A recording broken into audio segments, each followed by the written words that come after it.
Hey, ladies and gentlemen, you're welcome to another edition of the debate. And today with me is an amazing woman, Esther Ainabe. She is a transformation strategist, and she's going to be giving us some tools, some techniques, and some tricks on how to transform our mindset, of course, our behavior. We know by now that if you do the same things every day, and you expect a change, then something is definitely wrong somewhere. But the question is, what is that thing that is wrong? So you want to stay tuned for this conversation. Ladies and gentlemen, invite your friends. Today, I'm your host, Vera Sampon. My colleague will be joining you next week for another conversation with the debate.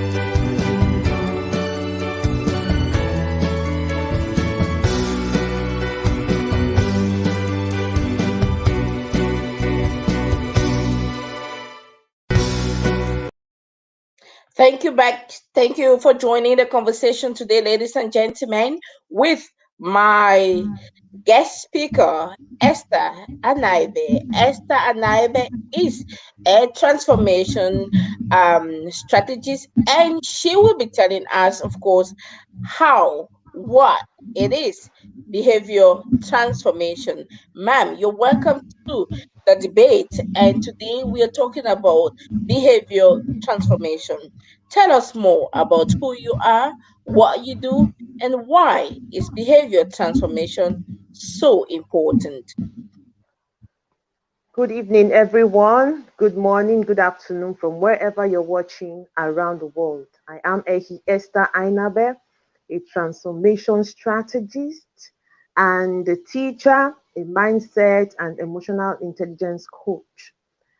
Behavior transformation is necessary for sustainable development. Before we can come into sustainable development, we must first of all have personal transformation. So, in order for us to be able to work as a team, as a people, as an organization, behavior transformation is very important. Now, there can never be any meaningful transformation if there is no behavior change.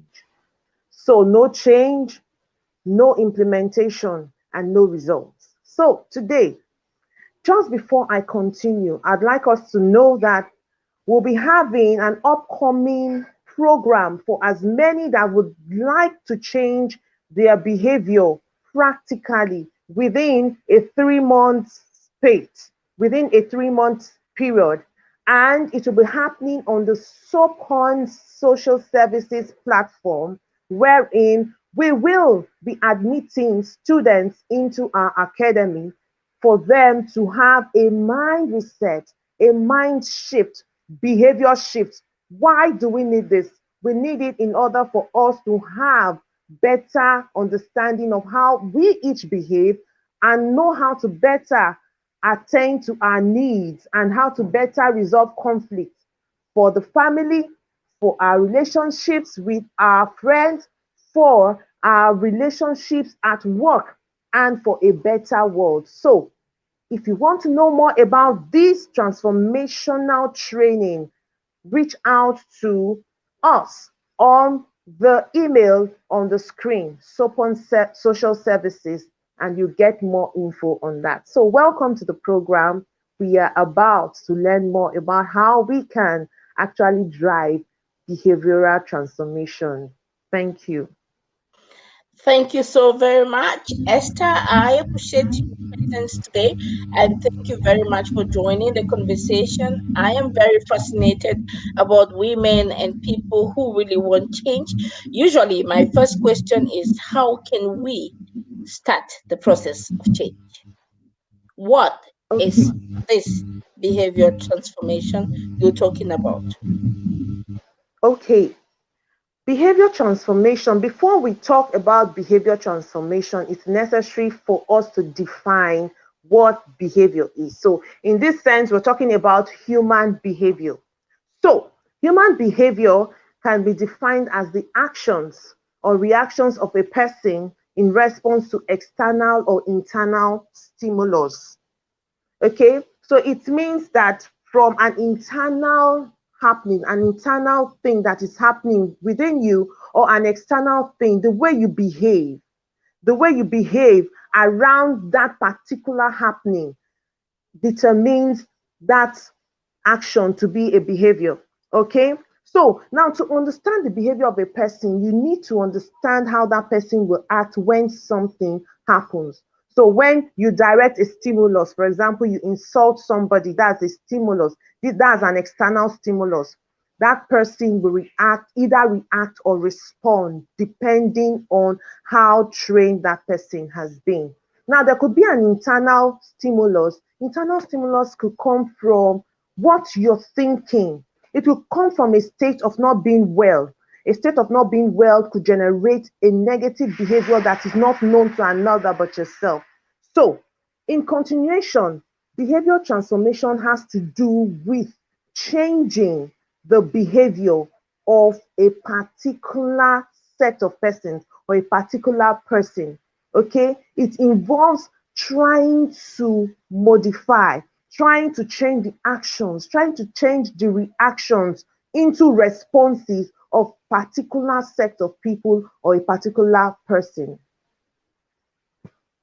Amazing. When I hear you talk, I am asking other questions. Can one ever attain this level of transformation? I know as well that there is the saying that goes like this: your attitude determines your altitude, how far you're going to go. And that takes us to the fact that it's so important to have a change of behavior. But the question is for me, and that's the deep question. Usually, we know that the way we are behaving now is not correct. Usually, we know that it is not right somehow. Yet, we are unable to make that shift. The question is, why is it so difficult to make that shift? Let's take the more than 60% of the people in the world are obese and really overweight. So they have like food disorder and they really would want to change that behavior towards food. Yet it's really difficult. When we look at even in relationships, we realize that many people want to really live a happy relationship. They want to experience something beautiful. Nonetheless, instead of getting that beautiful thing they want to, there is a kind of tendency to blame other people, to make like it is the other partner that's always not correct. We see that also with government, with leadership. When we talk to young people and you ask them, why are you not doing what we think you were supposed to be doing? The first response is because of my parents or because of the government. The government is just like this. With this government, we can't do anything. So there's always like a shift of responsibility, shift of um of action towards another person. Now, and you are telling us that there is a possibility for a shift and a transformation. If that is possible, what makes it so hard that we have not been able to attain that shift in our behavior so that we can achieve something beautiful and good? Okay, what makes it very hard for behavior change is the fact that the awareness is not yet there. So, this brings us to emotional intelligence. Mhm, One of the aspects of emotional intelligence is self awareness. Until you are aware that smoking makes you liable to death, early death, mhm, you are you've been told, but it needs to get into your subconscious because the subconscious mm, is actually where much of what we do comes from. mhm, Until that awareness is there and there is a desire to change, because mhm, everything has to do with decision.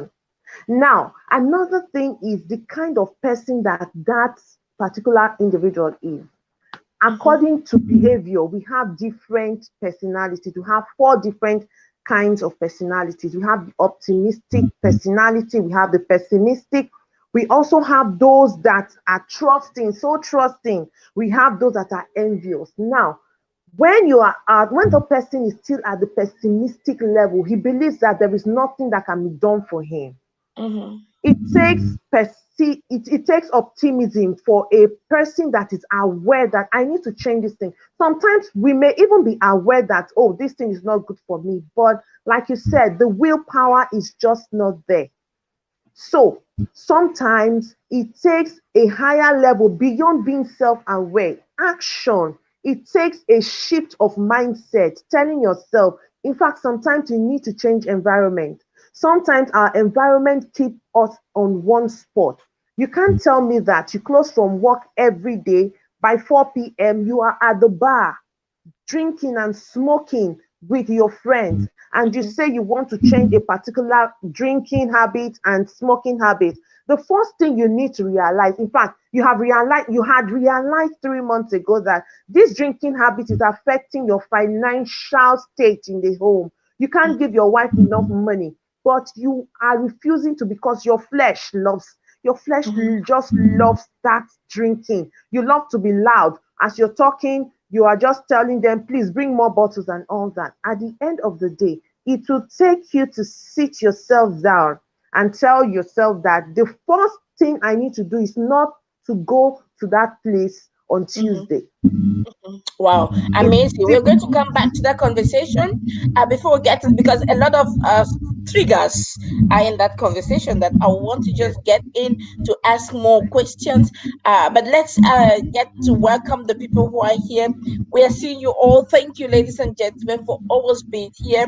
Um, Daniel is saying it is extremely long. Maybe it's going to cover us, and so I'm going to read from here.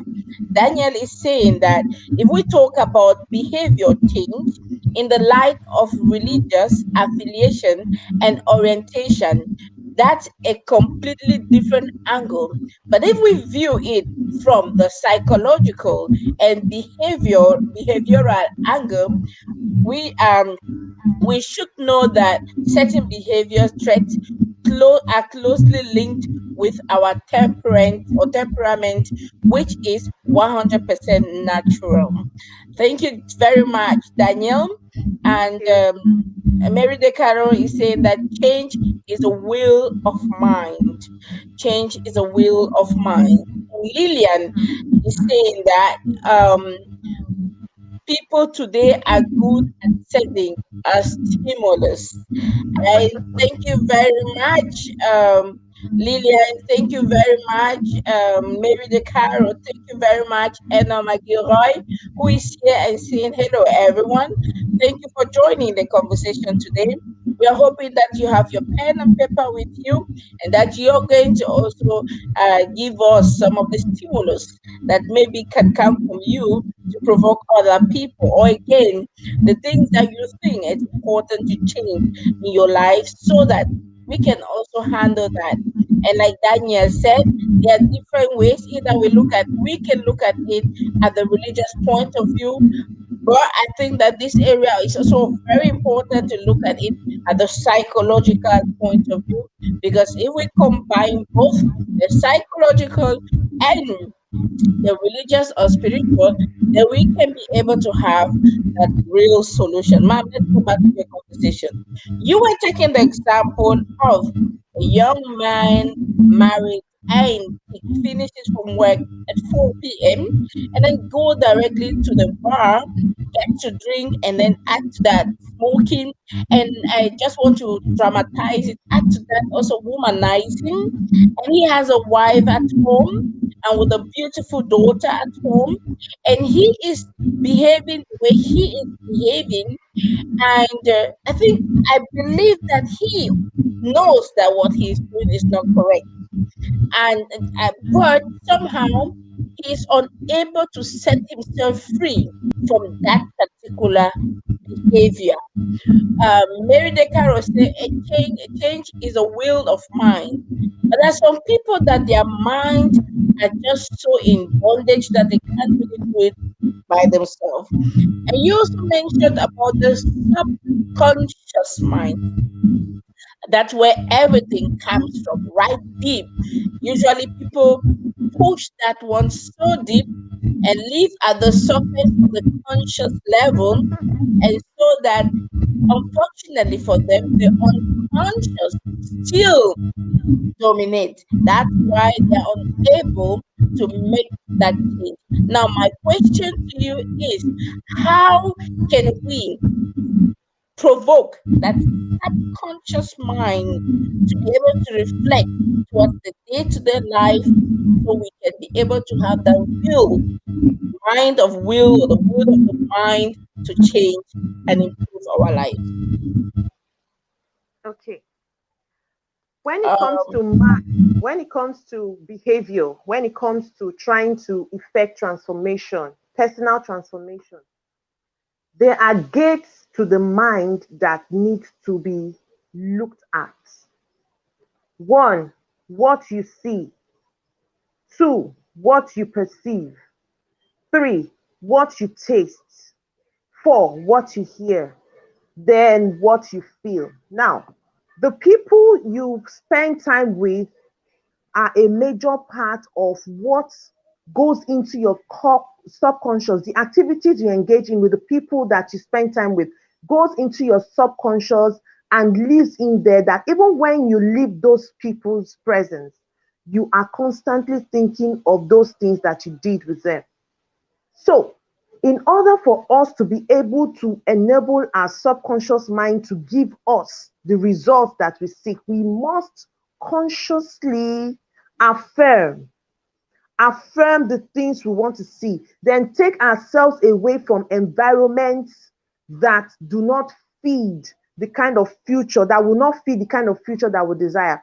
Because the times you spend within the 24 hours, wherever you spend them, goes into your subconscious gets fed constantly. Whatever you do goes into your subconscious, and it is out of your activities.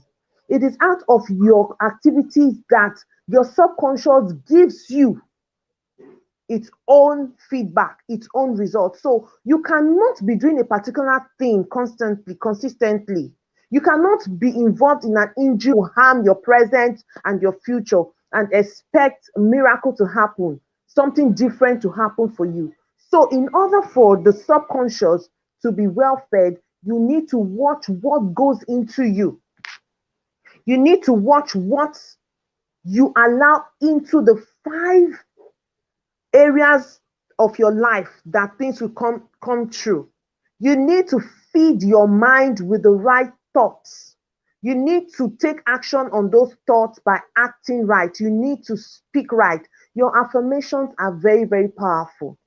What are you doing daily? How many books do you read?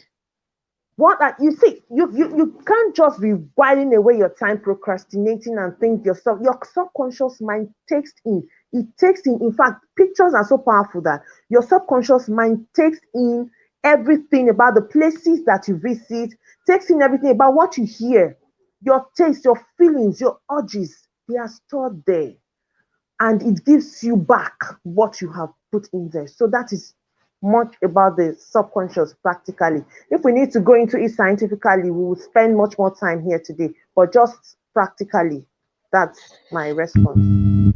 thank you very much, ma'am. It's very interesting, the conversation. And when you were talking, I just keep seeing, we have yeah, you talked about affirmations. You talked about, I mean, exciting things. One would say, okay, and then, but still, the question is, we have. Let's go now to the spiritual part of it. We have people that want this change. They affirm it. They even have the vision board. They do that visualization on their vision board. They think the good things. As a man thinketh, so is he. As a woman thinketh, so is she. And they do a lot of amazing great stuff Now they even pray, speak in things in within them so that things can really change. They really desire, some, not all, of course, will really desire to say, hey, I want to be different. When I look at, I have an amazing young man in my home, and each time you will correct him, he'll say, I got you and I will change. Each time you correct him or you rebuke him, he says, oh, I'm sorry, I will change. Each time you say something, he'll say, okay, I got it now. Oh, it's really bad what I'm doing, I'm going to change. And he prays, we pray for him, we help him, we got a psychologist for him. Still, there is something holding him. And now my question is, do you think psychological trauma could be the reason why some changes are very difficult to be made? Yes, psychological trauma could be one of the reasons. Then linked with that could be childhood trauma also. There are some things that happened in our childhood. For example, a young lady that was raped at 5 years, that experience is in the subconscious. She may not have told the parents, she may not have told anyone, but constantly you find out that, okay, sometimes you find out that such persons, they end up going into prostitution or just sleeping with different men and all that. And people are wondering, okay, it's a spiritual problem. Okay, let's go to church and all that. But like you said, this thing, even after praying and all that, this thing still continues. So psychological trauma, yes, linked to sometimes childhood experiences, things that happened way back in the past, not just presently. Some fresh events could cause it, but most of the time, some past events that are psychological could affect a person's inability to overcome. But nevertheless, I want to say here that changing of behavior is not a one day thing. It's not something that you just expect a miracle. It's something that you patiently follow up. That is where the psychologist comes in. That is where you allow the spiritual aspect, where the pastor comes in. That is where you allow the coach to come in. You apply all measures, because sometimes what is making the person not to experience change is a holdback of certain vital, relevant information that he or she feels too ashamed to talk about.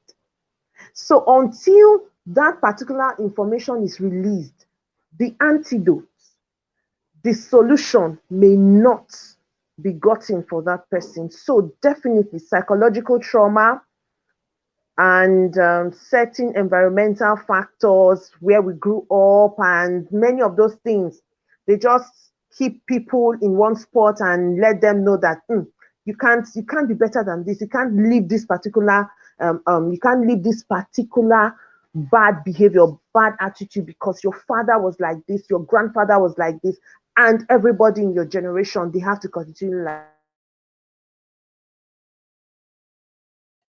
And that takes us now to what some people call the generational curse or generational behavior. Esther, Can you hear and me? I can hear you now. Hello everyone. Yes, the Yes, now I can hear conversation you again. continues. So we're Yes, I talking can hear about, you. yeah, okay. So thank Welcome you back. very much, Esther. There is a time for everything, but like Mary De Caro says, there is a time for everything, but child abuse may last till they come to talk freely about it. And Idanesa Daniel says, we don't expect an extrovert to suddenly become introverted. We can reform bad traits that someone says there's an echo behind. We can reform bad traits that what prison do, but completely character transformation is relatively impossible. Even Paul in the Bible was so outspoken, and even after conversion, his outspoken threats don't leave him. Well, I don't know how far this is. What do you think, Esther? But many people think that I am extrovert, but I am not extrovert at all. My job takes me out there, nothing else. If you will ask my husband, he will tell you, if you put this lady here, she will stay there the whole day, will not move. And I have specific places I love in my place at my home. One would ask, do I only have that space in my home? And I will say no, but I just love to be there, and I'm quiet. I love my quietness. I love to be me. I love to enjoy myself alone. I love my being alone. Nonetheless, when people see me from outside, they think that I'm extrovert.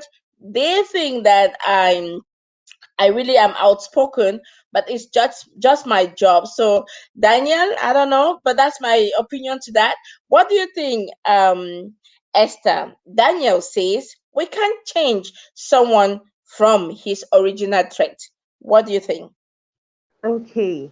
He made me, I'll just talk now about the different types of behavior because he talked about the overt or the extroverted person and all that. You cannot really just change that person, but in the process of behavior transformation, there are certain things that will be adjusted. That person may not be a whole different person, but certain things may be adjusted. Okay, so let's talk about the different types of behavior. Now, according to psychology, we have molecular behavior, we have moral behavior. Now, I would like to talk about the molecular behavior. Molecular behavior is an unexpected behavior that occurs without thinking about it. It just occurs like that, spontaneously without thinking about it. Now, one example is sudden closing when something wants to get into your eye. That's a molecular behavior.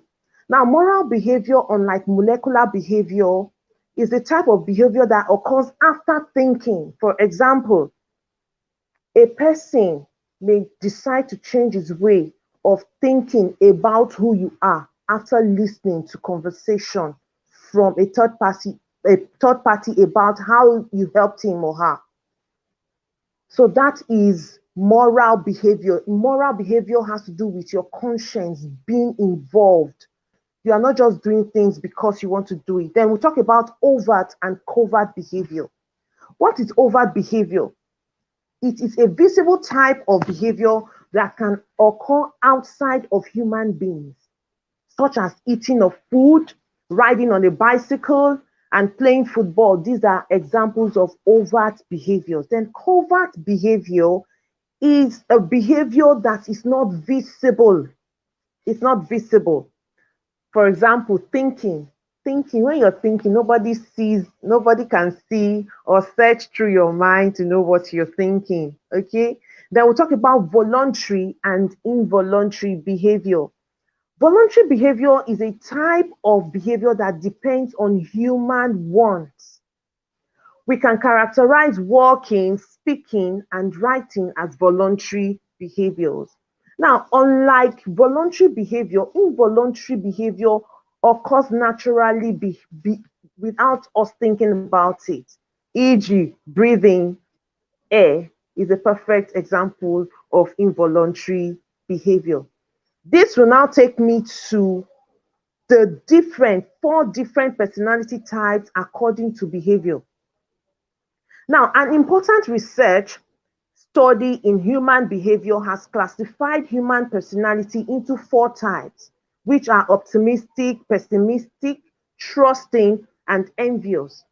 Unfortunately, envious is the most common type of behavior. According to experts, more than 90% of individuals can be classified under these categories. There seems to be some balance in different personality types. Now, let us look more closely at these personality types. About 20% of the people living in this world are believed to have the optimistic behavior personality. Okay? An optimistic person stays hopeful in all situations and keeps trying no matter how hard circumstances get.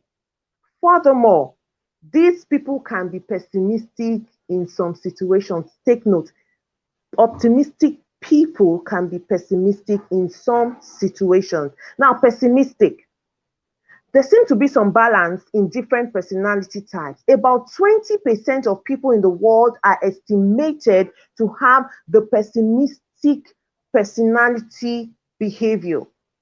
A pessimistic person may doubt everything around him or her. However, these people can be optimistic in some situations. So it has to do with the percentage. If you are 80% optimistic, most of the time you'll be termed as an optimistic person, but that does not mean that the 20% of you will not get into being pessimistic sometimes. Okay, now the third part of our behavior personality is the trusting personality. About 20% of the people living in this world are believed to have this personality, the personality of being too trusting. One of the major traits of trusting people is to trust others. They trust others. They just live. They are not on guard at all. They allow people just get into them, take whatever they want to take, batter them, and at the end of the day, they suffer losses. Okay? These people do not need a major reason to believe others. There are situations when these people may not trust people. So it's not 100%. You cannot be 100% of a particular personality. There are switches. Sometimes you switch into one particular one or the other. Okay. Now, the envious people. The number of people having this kind of personality vary from society to society.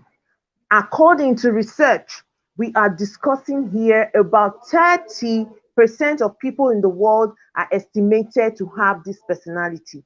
Envious people are not always like this. They can also be supportive as well. Okay.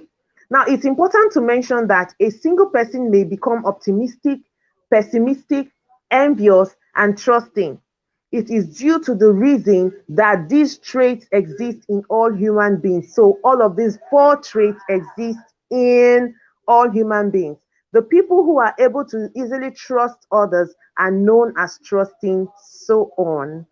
Okay, so I'll stop here for now. Let's get on to the talk. So, you can change your behavior.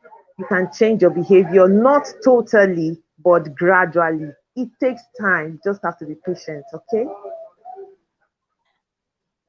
Professor Marshall is a psychologist, a renowned psychologist, and he works with amazing, great leaders all over the world, especially in the USA. And Dr. Marshall says that to change a behavior is extremely difficult. And he said he has six daily questions that he brought out with his book, Trigger, and saying that these questions can help in behavior changes. And if we have to change our behavior, then we have to go through these questions on a daily basis. Ladies and gentlemen, before we get into this daily question, I would like to invite you to get prepared for our upcoming training program on behavior shift, because we know that it is important to shift our behavior. We can shift our behavior for betterment, for an improvement. We can shift if also we have the necessary techniques for the shift. And of course, Esther will be giving us these techniques so that we can shift our behavior. And if you're here, we are also having another program, a small publicity time now. If you're here and you have not yet registered for the African Week coming up from the 24th of May to the 29th of May, you will want to do this because we are going to be having amazing speakers from all over the world, from the diaspora as well as from the African part, the African continent. We're going to be having people from the World Bank, the African Bank, from the universities, entrepreneurs, business people in agribusiness who will be ready to give you the tools, the techniques you need if you're here in the diaspora to do business also back home. And of course, we are going to be having ambassadors who will be in this event, in this program. It is a program you should not miss as a diaspora because the agenda 2063 is our agenda. And you know what? I think we really need a behavior change so that we can have this agenda achieved by 2063, because I know a lot of us who are really doubting and many are questioning, Vera, why bother about agenda 2063? By then you would have been dead maybe, or extremely old, that it will not even be useful to you. But you know what? I just love the process of becoming. I just love to see that when it comes, that we will be able to say we contributed massively, or again our little quarter, to see that the agenda 2063 takes place. This agenda is your agenda, it's my agenda, and we must own this agenda. That's what the Africa Union says. And so please register for this upcoming program. We honor the mail is there, mails at some point socialservice.org. Check our website www.somepoint-socialservice.org. The Africa Week Agenda 2063. Make sure you register, invite a friend. You do not want to miss. On the last day, we're going to have a film that will be portrayed by my own self, Africans, that I produced 2000 last year, I think. And of course, we have also an amazing musician who will be involved. So you don't want to miss this kind of platform. It's going to start from 7 p.m. until 9 p.m. So I invite you. By then, you're finished from your work and you have every time to relax and follow the program and meet amazing people. If you want to do business, then you have to register for this program. You want to know how film is being produced, register for this program. You want to learn to change your behavior, register for this program. Hey, do not waste your time. Let's go back to the conversation, ma'am, of behavior changes. Now, this issue of Agenda 2063, many people are saying, Vera, we do not need this agenda, it's extremely firm. And so it's a kind of waste of energy. And each time I hear people say this, I just relate it directly to their behavior. For many months, I really want to lose some weight, and I keep saying, oh, 2 years is extremely far. But I forget that if I started today, before that 2 years, I would have lost a good quantity of that weight, right? That's the same thing in the home. Before you complain, my husband is like this, my wife is like this.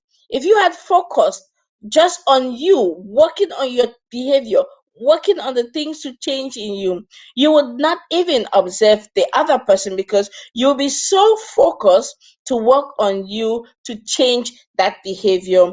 Because again, your behavior will determine how far you will go in life. And I want to ask you the question from Eno McGilroy before you contribute. Eno McGilroy is taking a case study of an uncle, and she says, can a personal addiction contribute to bad behavior? And she takes the example of, I have my uncle who is very addicted to alcohol and drugs very long ago, and he's never changed no matter what, or no matter the kind of helps he received from the family. Can someone help such a person?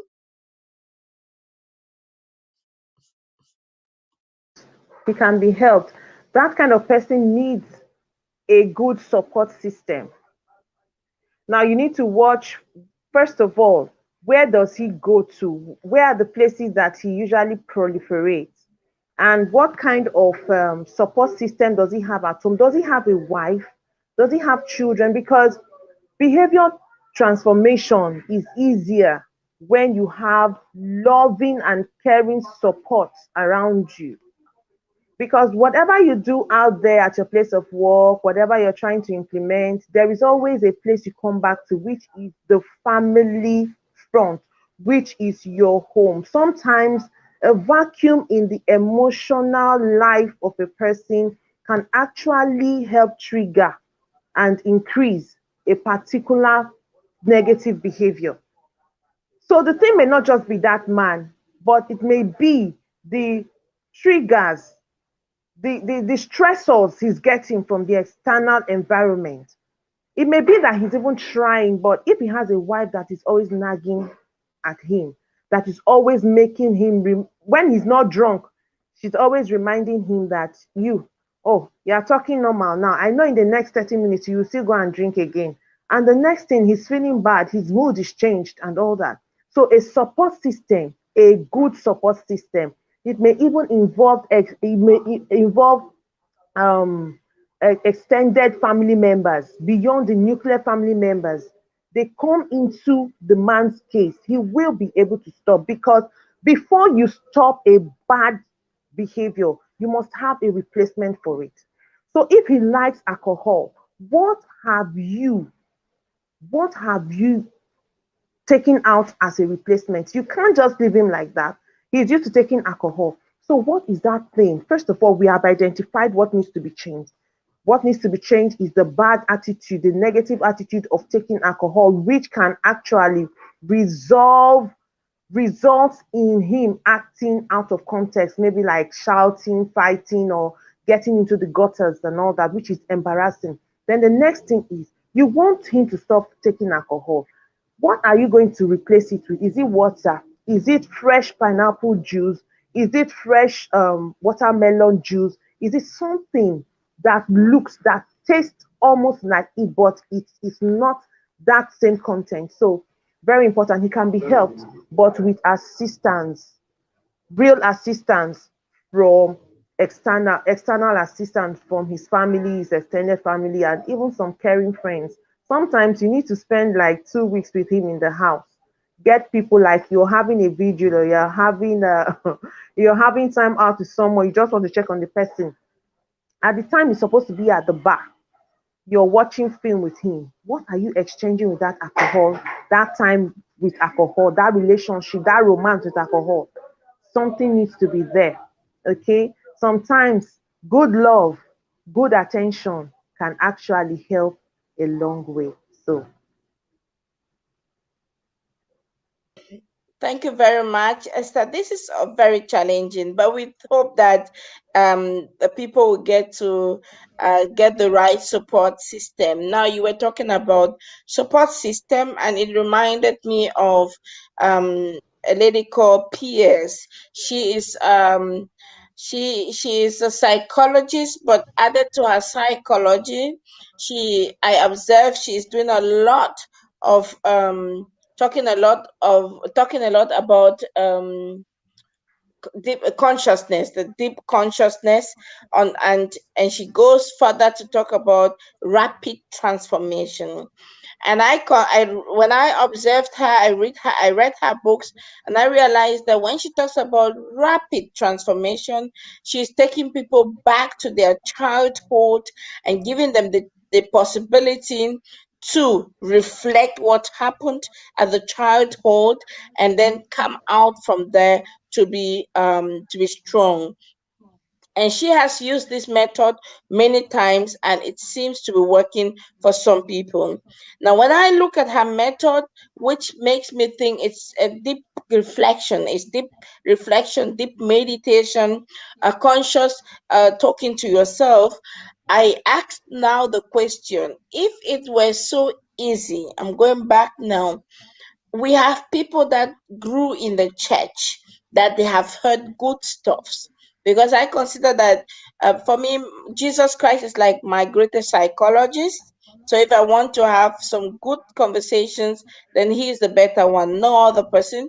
So nonetheless, it's so difficult for people who have these good conversations, who have this who have this support system you're talking about. And when I observe and I compare to now here, while we are in Europe, the situation at home is different now in Europe. Do you think that the way the European talk about subconsciousness is different from the African perspective? And do you think that the psychology here cannot work with the psychologies of the people back home? Because I have the impression when we mention visit a psychologist, it were as if people think you're mad, something is wrong, and they feel like it can't work. Do you think psychology or the use, the instrument of psychology could be important and could bring change, especially in the continent?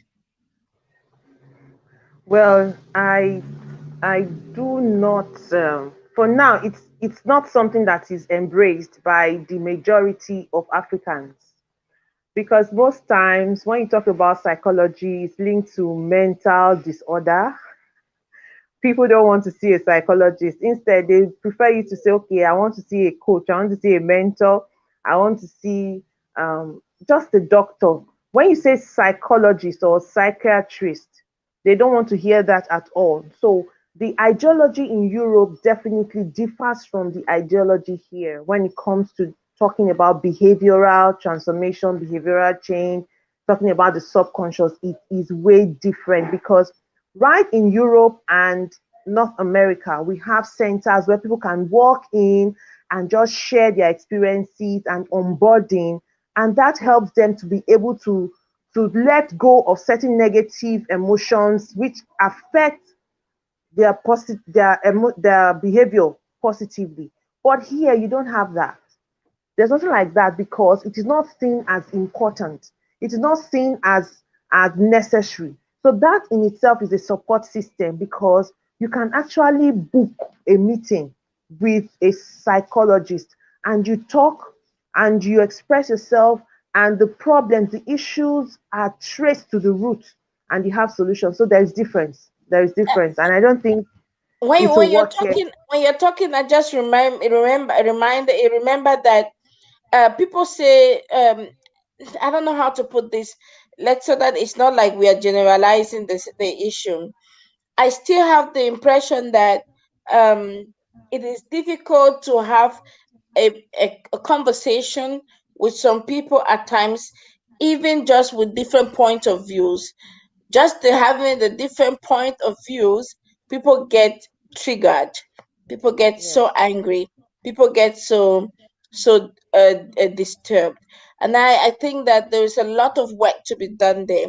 And the question is, how can we bring in, because psychologists are also medicals, they are also in the field of medical for the mind, and we have to start dealing with the mind. If not, we are going to be giving pastors the works that they are not supposed to be doing all the time. Be setting up the works to different people, and instead of really embracing the real treatment, the real support system to do the work that should contain the entire body and to heal completely the entire body.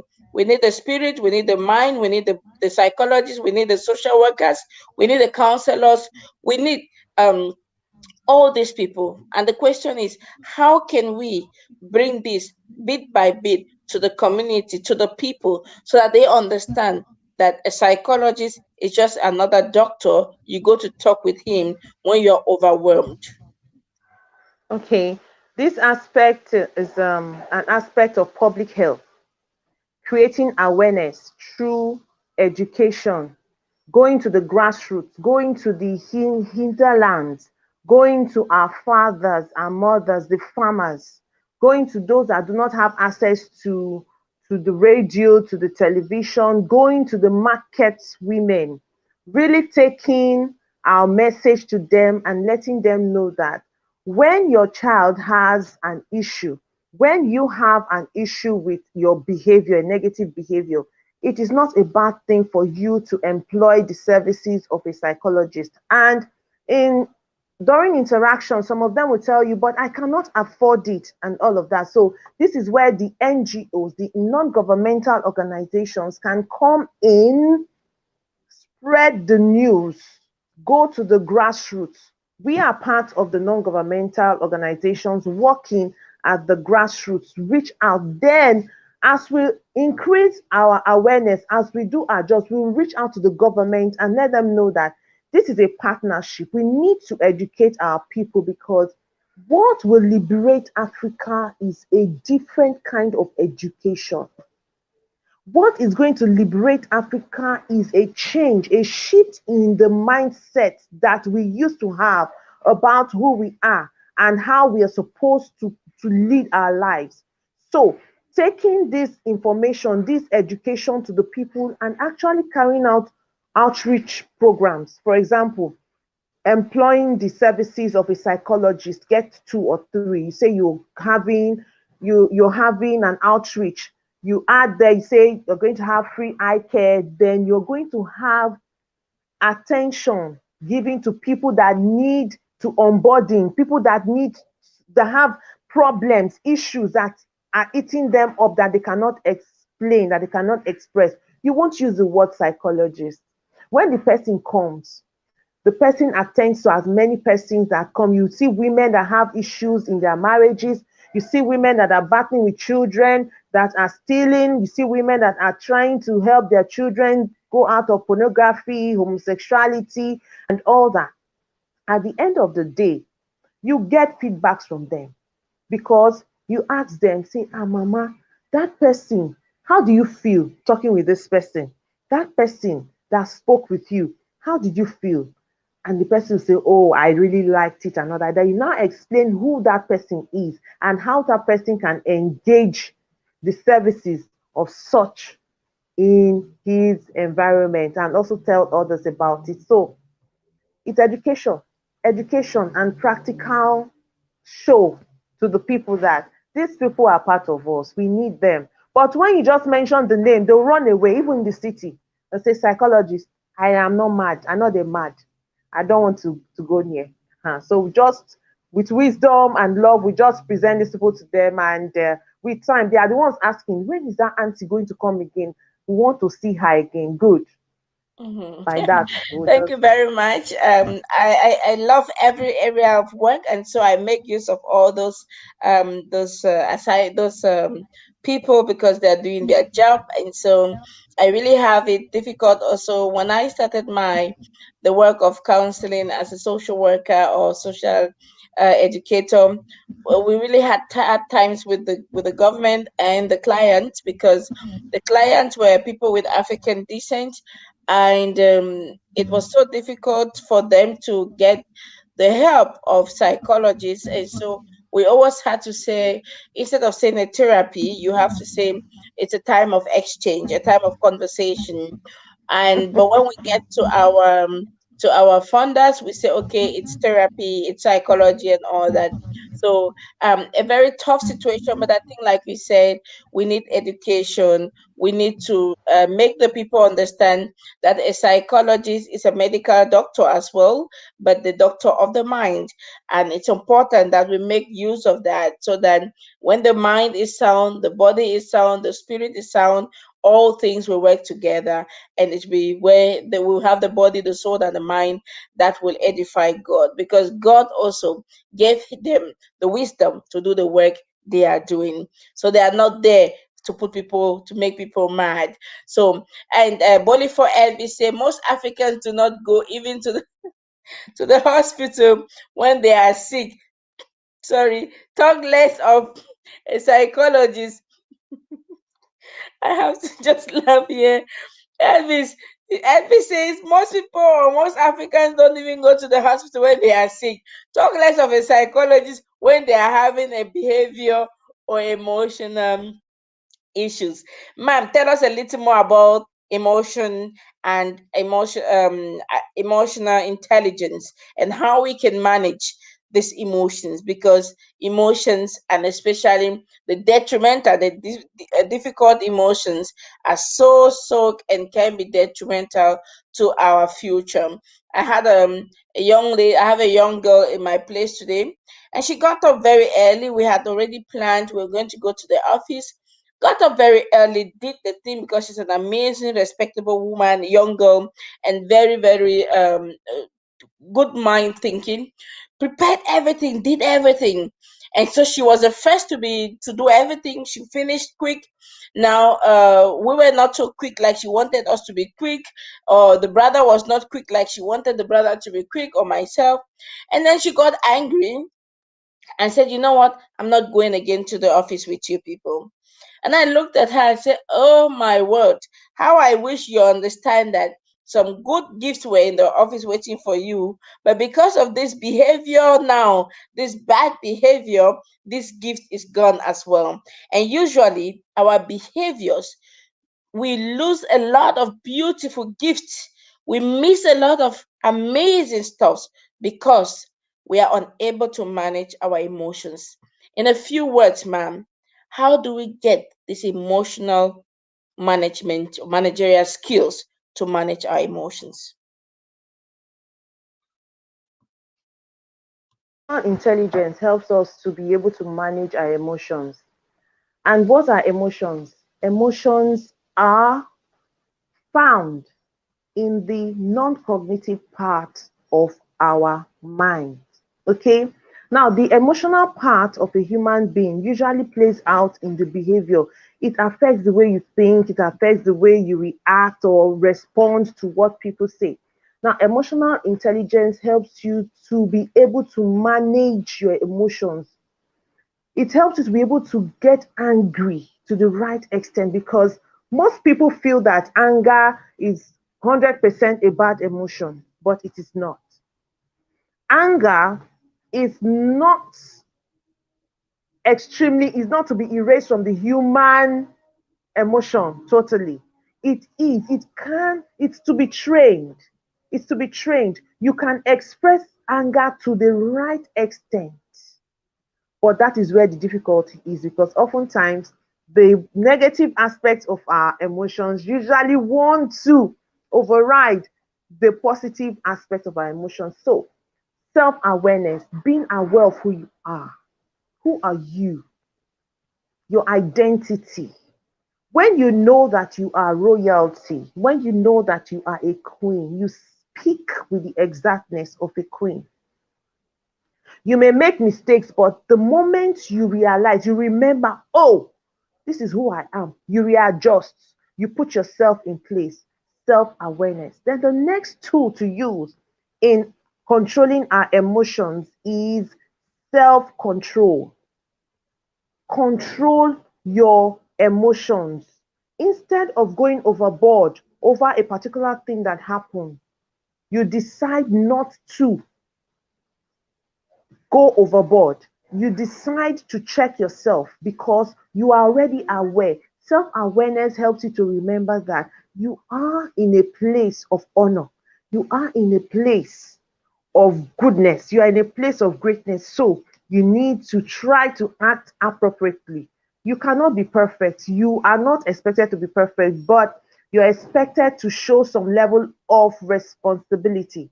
Then also empathy, the tool of empathy, putting yourself in other people's shoes, will help you not to be brash. We help you not to be irrational. We help you to consider the fact that you could have been the one wearing that shoe, and you know that if there is a pin in that shoe, it will pinch you.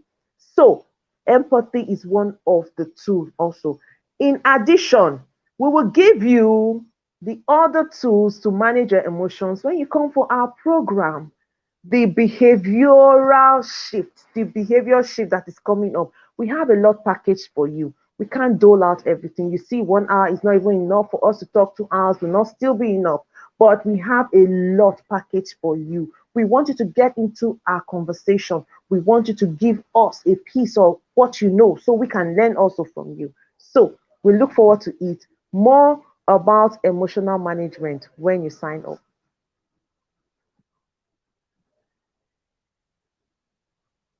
Hello. Hi. Thank you very much. Thank you very much. And Body for ABC, you have been wonderful. Thank you very much. And for those Thank who really want you. to have more information about the behavior shifts coming up in 2 months' time, please you can check our website www.sompon-socialservice.org, or you text us an email info@sompon-socialservice.org, or again, just pay attention to the Facebook page and, of course, to all our social media pages. Definitely, you are going to have the information. And please be sure it is not for free.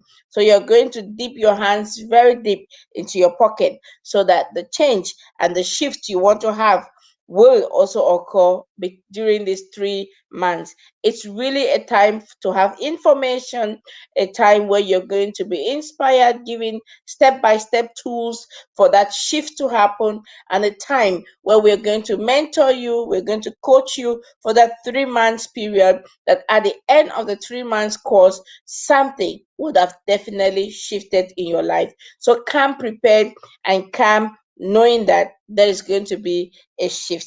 Thank you so very much. Last contribution before we round up, ma'am.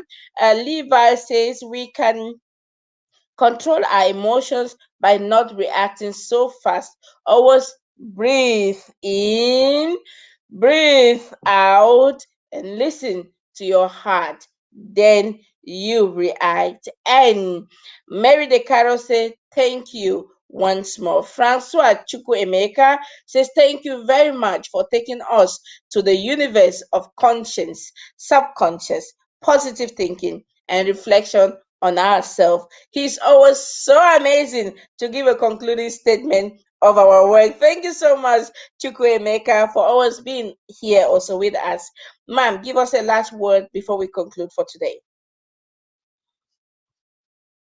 Forward as Africans, to every African individual, to the leaders, behavior transformation is so needed now because of the happenings on the continent.